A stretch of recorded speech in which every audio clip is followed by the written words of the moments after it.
All right, good morning, everyone. My name is Oluwase Olugbemiru, and I am your host for today's random conversation. And today we're going to be talking about handling failures. And I think the best persons in the best of positions to talk about failure is someone that's have and might have experienced failures a lot. And so I know Fortune, and I know that Fortune is basically a jack of all trades, master of most of them. And he started his career early, like early, very, very early. So, and someone to have started at that point and to have gotten to this point, and you must have known something and you must have experienced a lot of things. So the focus of today's conversation basically is to learn how Fortune has been able to handle his various experiences around failing at multiple things. So everybody meets our guest for today, Fortune Edwards. So Fortune, you can just go right up and introduce. All right. Good morning, everyone. It's morning here in Nigeria. I don't know what time is it here in Kenya? It's 12, 12, 12, Oh, 12, 12. 12. 12. Yeah, 12. So Kenya is like 2 hours ahead of us. So good morning and good afternoon, everyone. It's fantastic to be here. Uh, when I got the invite from PWASH that I'll be handling this section, this topic, handling failure. Yeah, I was not so excited and I was not too sad, but I was just in between. Being that yeah, I failed, yeah, but I don't think I failed so much that I should start talking about failure. But then, yeah, failure is one topic everybody don't want to talk about. To be honest, everybody's like, I reject negative comments, that kind of thing. No, nobody wants to talk about failure. I think failure is like is the least discussed topic. Everybody's talking about success, how to make it, motivation. You can do this, you can do that. But then people don't want to talk about failure. When things constantly work out the way we want them to, yeah, the truth is we don't learn how resilient we are. That's the fantastic thing about failure. Yeah. When we win every time, the truth is when we win every time, when things are going well, when we are succeeding at everything we do, yeah, we don't learn how resilient we are. But it's during those down times, yeah, when you fail at what you do, yeah, when you do things and yeah, and they don't work out, when you plan things and then things don't go the way you want them to be, that is when you actually learn, or you actually know your level of resilience. You now know, okay, yeah, this is your tenacity, or this is your grit, or this is how strong you are to withstand certain circumstances. Yeah, we don't know how we don't understand how much we can experience and actually survive, even thrive until we fail. Yeah, so that's why I think failure is I won't say is a good thing, but it is necessary. Um, in the journey of success, yeah, failure is something that happens to everyone. Yeah, that happens to everyone. Like Kelly Clarkson said, we don't realize that what doesn't kill us makes us stronger. So the fact that you feel that something, yeah, should be like a what's the word? A consolation for you that yes, if I can feel like this thing, then there's hope that yeah, things will go well. Things will go well. So jumping into what we'll be doing today, yeah. So today I won't be All talking right, for long, yeah. Fortune. All right, all Ah, right. where you dey rush go? Calm down now. Oh, okay. Let me chill. Let me chill. Let me Take it chill. easy, This take it conversation should easy. last for 2 hours, right? No, no, it's just 1 hour. Oh, 1 hour. Okay. You Okay. prepare for 2 hours. No, not really, not really. Make I hear you. All right. So to start with, Fortune, tell us a bit about yourself. Your background, your career background, and every other thing that when you started, and how long you've been at what you've been doing, and just give us a hint at the many things that you've tried so far. So basically, who is Fortune Edwards, aside the glasses and the cool vintage sets from Stylox City? Oh my God, you know too much about me. All right. All right, so jumping into this, yeah, who is Fortune? Fortune is a young man, yeah, very young man, younger than many of you think. Yeah. Let's say, okay, what really made me let me say, have the opportunity to try many. I finished from secondary school very early. Some people call it high school, yeah, but I finished quite early, yeah. And when I finished, I was like, okay, what next? What next?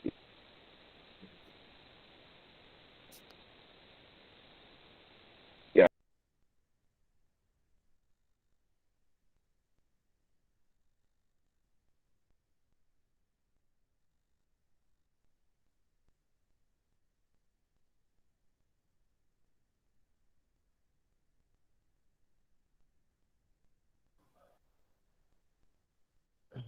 Hello, Fortune. Are you still speaking?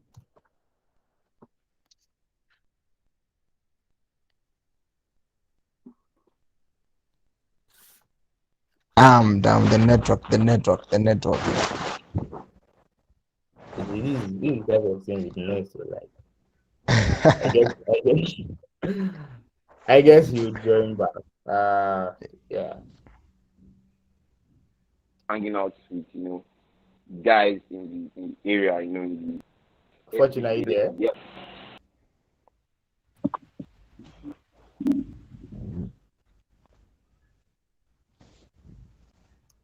All right. You see, this is the type of technical issues that they need to plan for. You can't have anticipated this at all. All right. So before Fortune comes, let's see. Zach, what are your expectations for today's conversation? Why did you join in? And I joined because I feel like fortune is a motivation to young traders. You're a trader, yeah? No, I'm not a trader. Okay. So me I know fortune from trading, so that's why I joined. I just wanted to see what is going on here, which is there, so I can just listen, get to hear. Okay, that's nice. That's nice. Yeah. You're welcome, Zach. Thank you, David, man. David, I see. What's like your expectations for this conversation while we wait for Fortune? Oh, can you hear me? Can you hear me? Yeah, I can hear you. All right. What your question was just to know how to handle failure in the time when it comes because it always takes people down. Like recently I made a loss in the market, so I see it as an opportunity for me to be able to get over it and know how to handle it next time. Thank you. All right. Um, real one, right? Did I pronounce it right?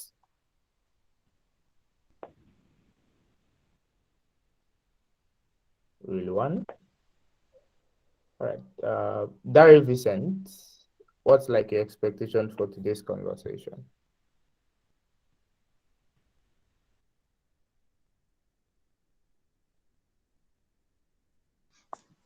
Yeah, I really hope and wish that this program is going to be quite inspiring.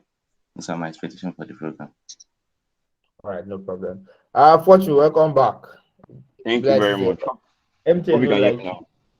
Yeah, we can hear you. I apologize for that. I don't know what happened. We just went off. Yeah.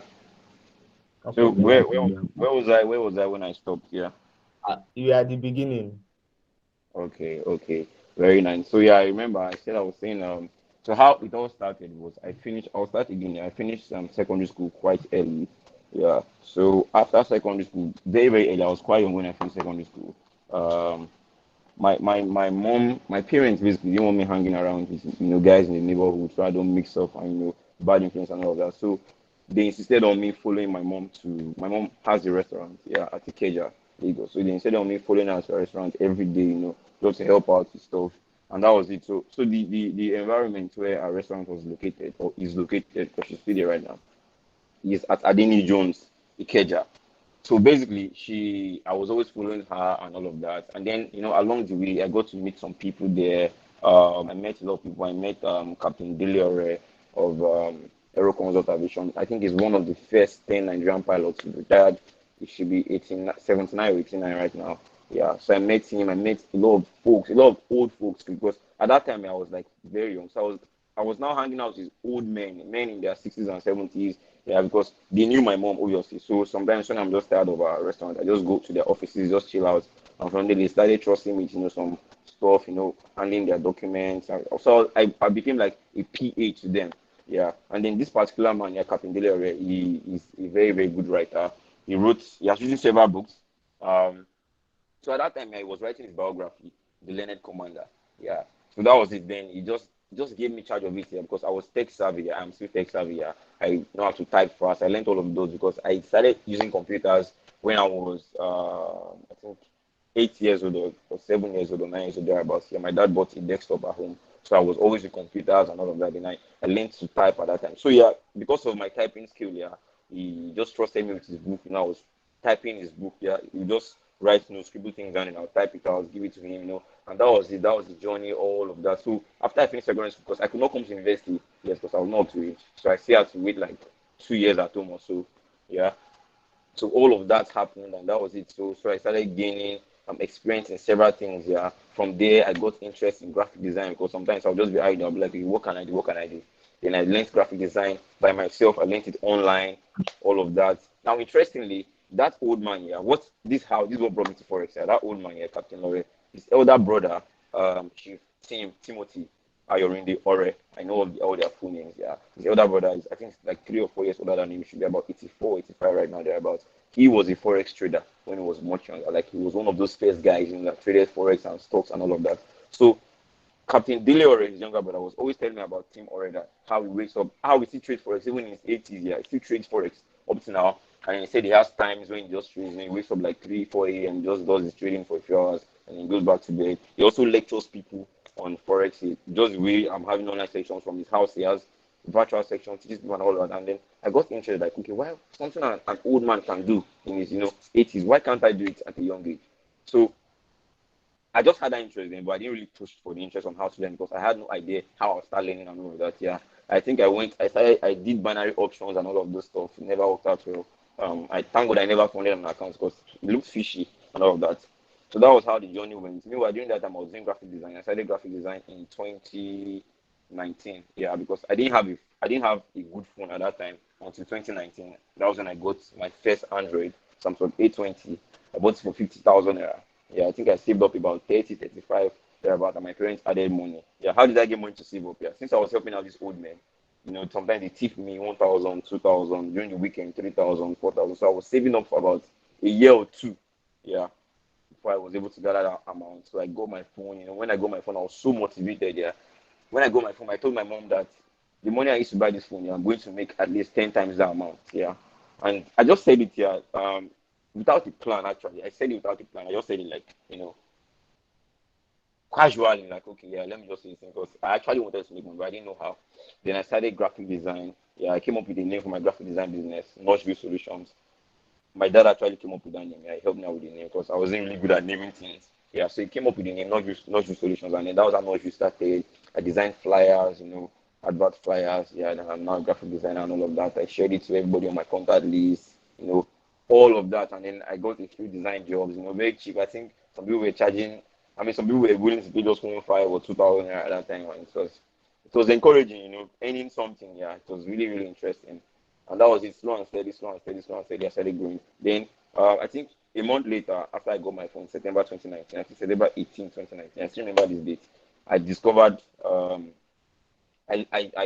found the Forex tutor online, yeah, one of these WhatsApp groups, and it was like, his name is Frankie. Yeah, and then Frankie I was seeing his advert everywhere on Twitter and everything, that Frankie teaches Forex for 30,000 naira and all of that. I was like, wow, interesting. Now, prior to that, I knew a guy, Felix, who had learned from Frankie. All right. So I asked Felix, how was Frankie teaching? Felix was like, yeah, Frankie teaches well and all of that. Yeah. So I enrolled for Frankie's class. I think the first 1 or 2 weeks were free. So he taught us the introduction to Forex trading, all of that, taught us a whole lot of things. And then I was like, yeah, nice, nice. So I registered for the class, the free introductory class, obviously. After all that, then he requested for 30,000 naira to move on to the advanced. That was crazy. I was like, hey, go, they would like 30,000 naira. Yeah, that was about $100 at that time. So I only had 10,000 naira with me. I had 10,000 naira. That was the only money I had at that time. So I used that 10,000 naira to I used that 10,000 naira to pay part of it, and then I talked to my parents that I needed 20,000 naira. They said they could only give me 10,000 naira. So they gave me 10,000 naira. I did it. I talked to Frankie, Alpha Frankie. Now only 20K I get to, I go be. So I was like, yeah, no problem. That I should just make sure I balance up before the class ends. So I paid, started training, and things were getting interesting. I was getting excited that I'm finally in the forex market and all of that. On and on and on and on. The training lasted for 1 month. So after the training, Frankie specifically told us not to start trading in the market yet.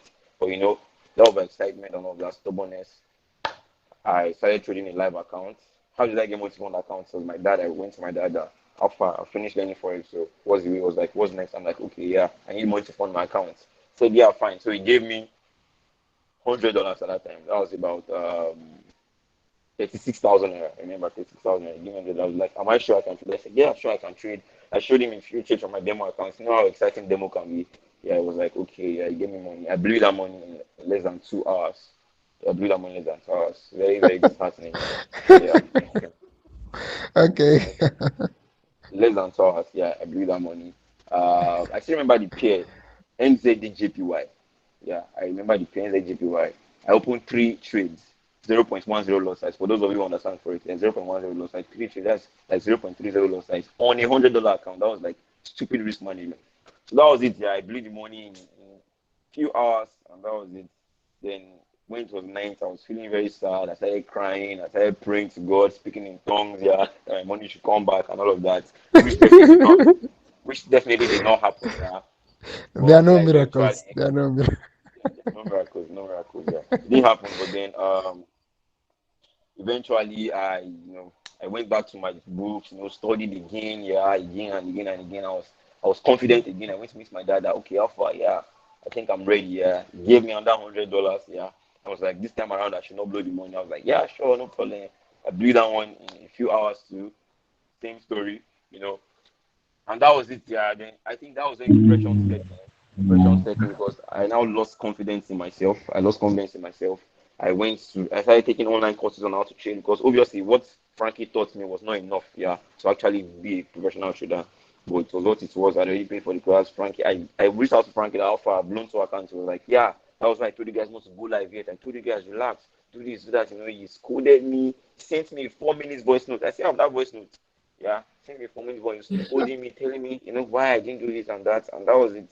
Yeah, really sad. Yeah. I started taking online courses. I discovered this guy on YouTube, VP. I don't know his real name. Okay, I think it's Victor something. Yeah, but his name was VP for short on YouTube. Yeah, the guy had a lot of videos on forex. Teaching about indicators and stuff. A whole lot of stuff. Yeah, very overwhelming. I downloaded all because obviously I was still going to my mom's restaurant, so I had access to free Wi-Fi and all of that. So I downloaded all the videos. Yeah, so many videos on VP indicator strategy, a lot of videos, some 1 hour, 2 hours, like up to 30 or 50 videos. And so it was approaching December. Yeah, I spent my whole holiday, Christmas and New Year watching those videos. Yeah, I watch. Then I became confident again. Obviously, this time I now funded $30. Yeah, funded $30. I blew the money. Same story. I blew the money again. So you see, I've blown. I was just blowing money during that time. Yeah, like 3, 4 times. Yeah. Then it's still during this period I got admission into the university. I had to study information technology at FUTA, yeah, Federal University of Technology, Akure. So I got admission that time. Yeah. Then after admission, yeah, I go to meet your parents. I got the admission and all of that. Pay your fees and all of that. So I went to meet my dad. How far, Popsy? I've got admission to FUTA, yeah, information technology. I was like, yeah, nice. And I said, okay, acceptance fee was 50,000. And I said, where's my acceptance fee? He said, I've blown my acceptance fee. I said, how? He said, yeah, he has given me my acceptance fee that I funded it in my account and I'm blowing it. I'm like, wow. So it was my acceptance fee. You were giving me all this why, and I was blowing.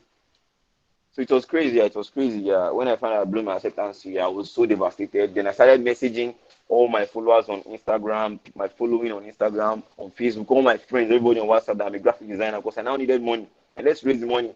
Because acceptance fee, you already had a deadline. I think it was 2, 3 weeks. That's 50,000. I had nothing. Yeah. So I messaged all of them. Yeah, I got some jobs, obviously. I got some jobs and all that, but it wasn't enough. Yeah, it wasn't enough. Then thank God for that man I met, Captain Delore, I met, he gave me 50,000 naira. Yeah. Obviously, I knew my dad wasn't going to leave me stranded, but I knew he just wanted to teach me a lesson. Yeah, I knew he wanted to teach me a lesson. Because I was surprised myself. Like, he was just giving me all this money freely without asking me too many questions. It was suspicious. I wasn't smart enough to figure it out. But then, that was it. So I got the money, I paid my acceptance fee and school fees, then I resumed school in Futa and all of that, my early days of resumption, yeah, I spent all my time watching videos, on Forex and all of that, because I was so focused on this thing, so focused. All right. Coincidentally, yeah, I'll round up very briefly. Yeah. Coincidentally, yeah, during that period, I had friends who were making $6,000 a day. Not real friends, people that trained with me. They were making $6,000 a day, $4,000 a day, $2,000. And I was like, what am I doing wrong? What am I doing wrong? So all those things, I think I really I went into depression, to be honest, because it was so sad. Okay, long story short, then lockdown came 2020 and all of that. So I spent my whole time of lockdown, learning how to trade and all of that. And then I actually found the right way to trade, which I'm now using now, which has been helping me for the past 1 year or so. Up to yesterday or 2 days ago, I got funded by a prof firm, my forex funds. Yeah, I got funded by a prof firm and all of that. So that's been the crazy journey, a very crazy journey and all of that. So it's been a whole lot. It's been a whole lot. So that is Fortune Edwards. So right now, yeah, right now, summarily, I now trade the forex market and the crypto market.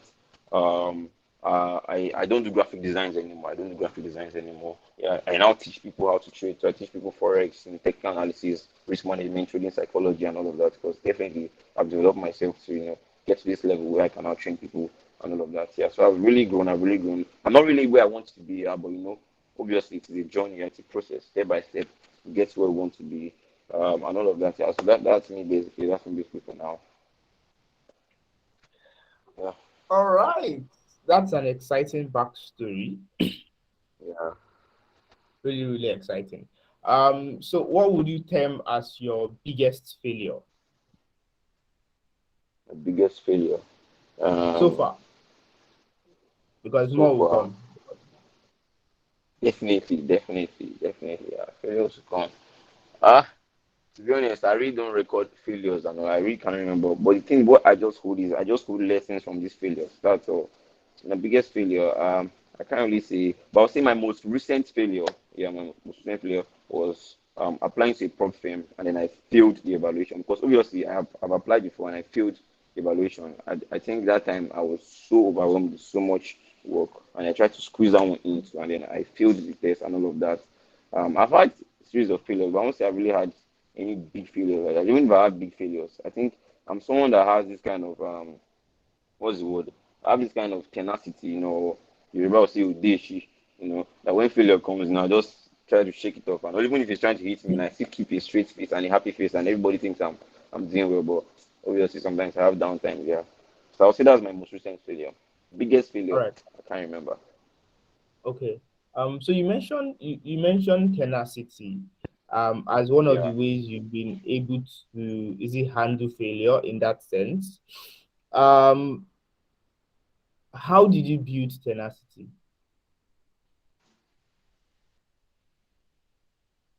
So again, I didn't Or get you. how did you build that tenacity? So you mentioned tenacity, that you have this resilience against failure, that when you are hit, you just get back up and do what you need to do. But how did you build that resilience? How did you build that tenacity to always keep pushing despite your failures? Okay. Okay. Oh, so how I built resilience. Okay, very easy. I think one. Can you hear me? Yeah, yeah, I hear you. Okay, I think one thing I'll talk about what makes people not resilient. Yeah, I'll talk about that. One thing that really messes people up here is social approval. Yeah, social approval. When people are doing stuff, they want the whole world to know they are doing stuff or they are doing well. They want the whole world to know things are going well for them and stuff. So when things are not going well, obviously there's nothing to show the whole world. So that's really what makes people depressed, and down and all of that. So social approval. So I really avoid social approval. So when I'm doing stuff, yeah, I don't really come out to make noise about it or try to gain people approval or all of that. So even when I fail, yeah, I'm failing, in my private space. When I'm winning in my private space. So I really don't have time for all the social approval and all of that. So one thing that makes people not to have that resilience, yeah, most of the time is social approval. Yeah, people are so concerned about that, and this is one thing that's really killing this little kids now, these upcoming kids now in every space, every niche actually. Yeah, from funding to startups to trading to everything. Yeah, people want to be out there on social media. Yeah, so when you always want to be out there, obviously when you're out there, you're showing people something, and when there's nothing to show people, obviously what happens? You become so down and all of that. And when you now fall, you don't have that resilience to stand up again. So I say I build resilience from avoiding social approval. Yeah, I do that a lot. I avoid social approval a lot, a whole lot. Yeah.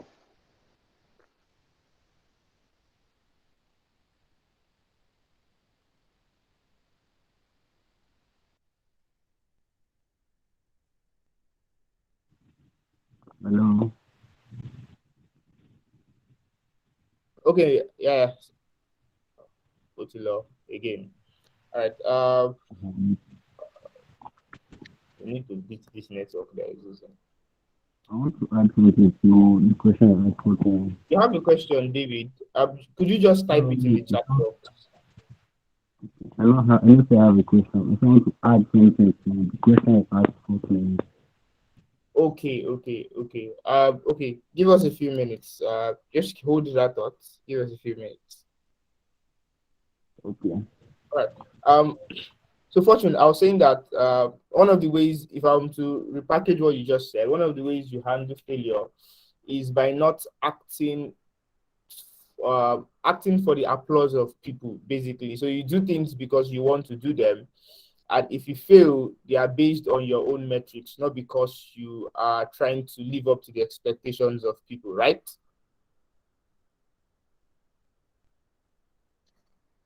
Exactly. All right.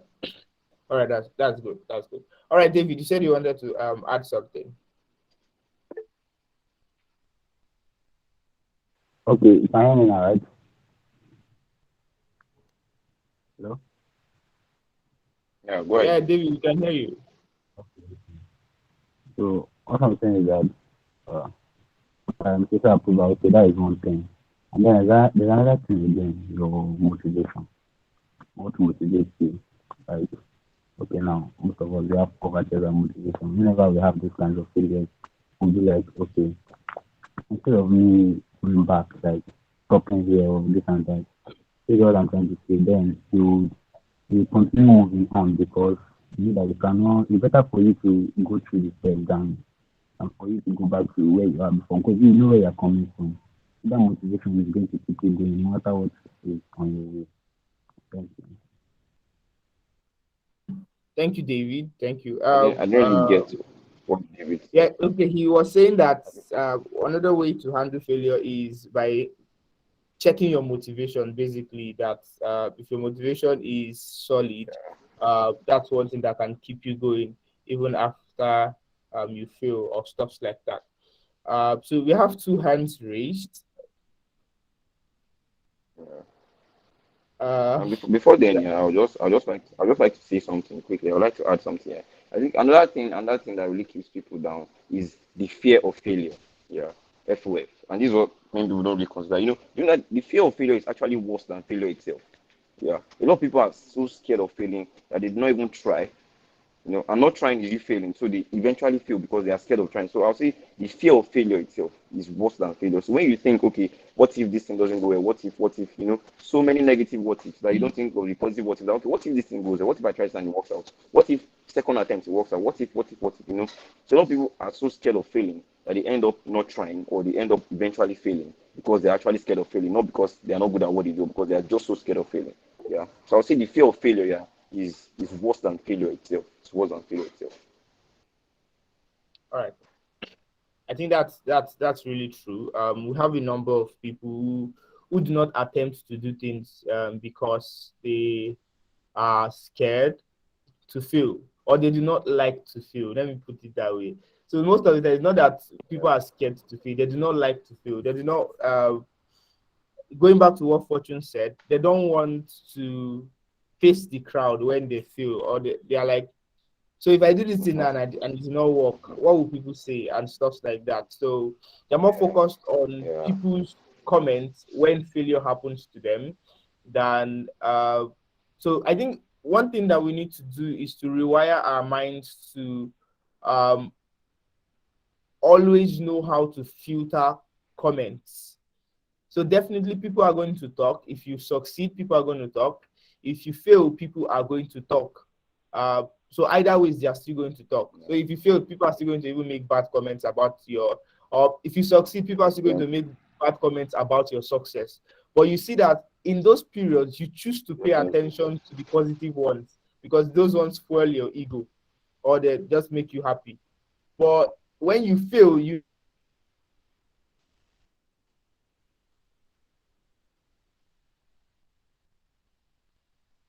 now deliberately choose to pay attention to the negative comments. Hello, can you guys hear me? Yes, yes, Hello, can you guys hear yes. me? Yes, sir. Yes, yes, Can you Yes. guys hear me? All right. Yes. So that's what I'm saying. That it's our choice to choose what type of feedback we receive, either whether we succeed or whether we don't succeed. Toby, you had a question. Yeah.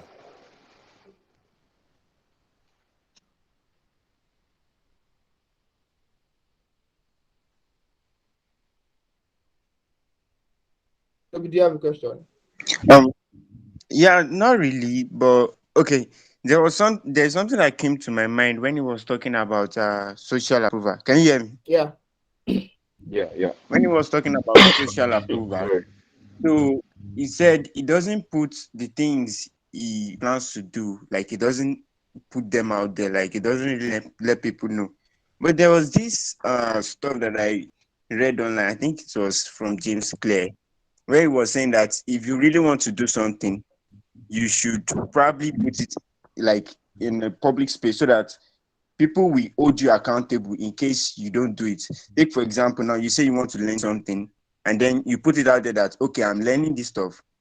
If you eventually end up not learning this stuff, someone may actually come out and be like, "But I thought you were learning this stuff." So the idea that you've already told people that you are doing this stuff, it should like maybe serve as a motivating factor for you to like keep on learning, even if you don't feel like going again, so you don't fall people's hands. So like how do we relate those two what's it called now? Because he's saying that he doesn't put it out there, he just does it private. But then there's another, like, should I say, school of thought now that says you should put it out there so that you'll be accountable to, should I say, your social space now, your social circle, the people that are seeing your updates and whatever. Like, how do we relate to those two now? All right. I think I get your question. All right. So Yeah, for you don't say something. yeah. So those two things are kind of different. Social approval. So what that does for you is that you are being held accountable by the public. And then again, remember that the public that will even hold you accountable is not everybody that has seen that thing. The public that will hold you accountable are the people that actually care about what you are building and what you are learning and who you are as a person. So there's the public that is just there to observe, and they are just And waiting for you criticize. to either mess up or so that they can say something, or so you have to know so you'd have to also be conscious of your audience or to be conscious of your public. So it's not that so definitely you're going to tell some people about what you are doing. Or in some cases, some people don't exactly. But so social approval is doing things to get the accolades of the public. Mhm. Putting things out there or building in public is so that you can be accountable to the public. There's a difference. Very So nice. being accountable to the public is that, oh, I said I'm going to do this for the community because I have said I'm going to do this for the community, or I'm going to improve on myself, and the social and so that really care about what I am doing and what I am building, they are going to hold me accountable to my word. So it means I have to do it. And this set of people that you are accountable to, they are not there, they are not looking out for your failure in that sense. They are people that would also build with you. Definitely. So that's being accountable. So being accountable to someone, it means that the person would help you build when you are building. And even when you sort of are failing, the person would also be there. But for social approval, what happens is that you are just doing, you're just doing, you're just doing, you're just doing. If these people do not celebrate you, you feel bad. That's for social approval. It's like I'll give a last example and I'll just stop. It's like you trying to score a goal so that you want the so that you, okay, is this I think this is a perfect example. You had a crush in secondary school or in primary school, and you want to, or you are always raising up your hand to answer questions because you want to get her attention. Pressure, You know that no pressure. matter how well you answer those questions that the teacher asks, if that girl that you are crushing on does not say, oh, nice, or does not clap when everybody is clapping, or does not look at you when you are answering the question, you still feel You bad, always even feel though you bad. got the question right. So that's social approval.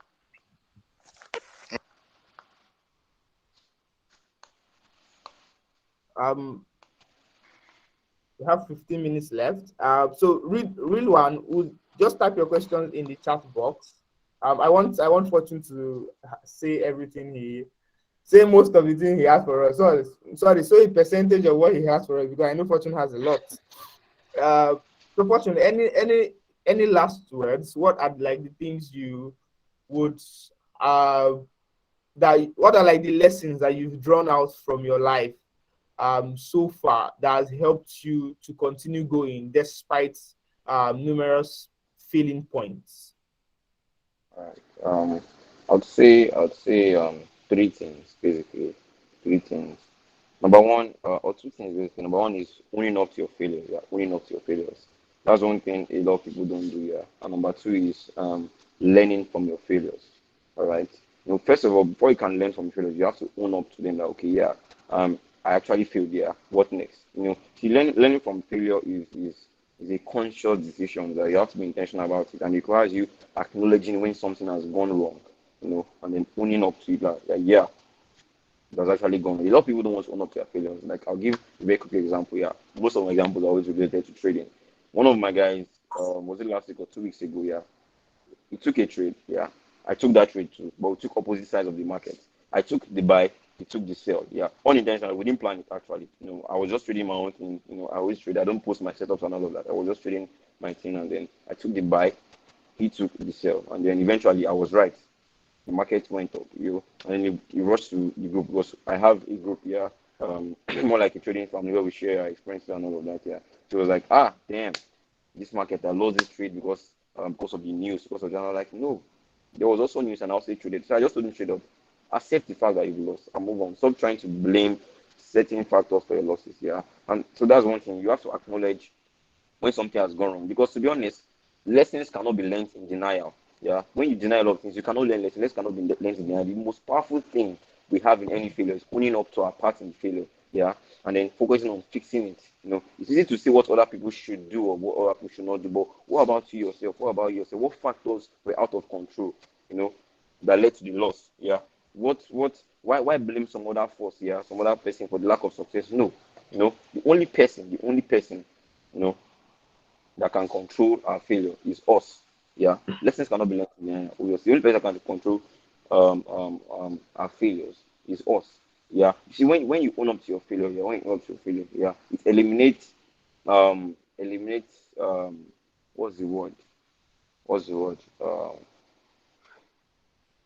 It eliminates, let me say, further losses because you owning up to it is one huge step. It's a quantum leap basically. That okay, yeah, I failed, yeah. Because once you own up, the question that comes to your head next is what next? Yeah. Now that I failed, what next? And that what next is a very big question. So always own up to your failure. Always own up to your failure. Always own up to your failure.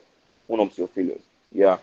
And after owning up to them, move on from your failures. Because like I say, I remember when you asked me one of my biggest failures. To be honest, I've forgotten. The only thing I remember are the lessons I learned from failures. So after owning up, you move on. Or after owning up, you learn lessons and then you move on. All right. So after owning up, the next thing is learning lessons from your failure. To be honest, yeah, I believe a lot of people don't have the right understanding of failure. Yeah, the sooner we get an up close glimpse, of what failure is, yeah, the sooner we can practice becoming more determined at not failing, or at failing and learning. I'll put it that way. Failing is actually amazing. Yeah, I would say that because when we lose, yeah, when we fail, and we own up to it, we always come back stronger because this time we are coming with full force. That okay, yeah, this thing I go do and well, like, that kind of vibe. So, and the sooner that we can learn that whether we lose or we win, it doesn't determine who we are actually. Trust me, whether you lose or it doesn't determine who you are because everybody fails. But what determines who you are is how you show up again to that failure.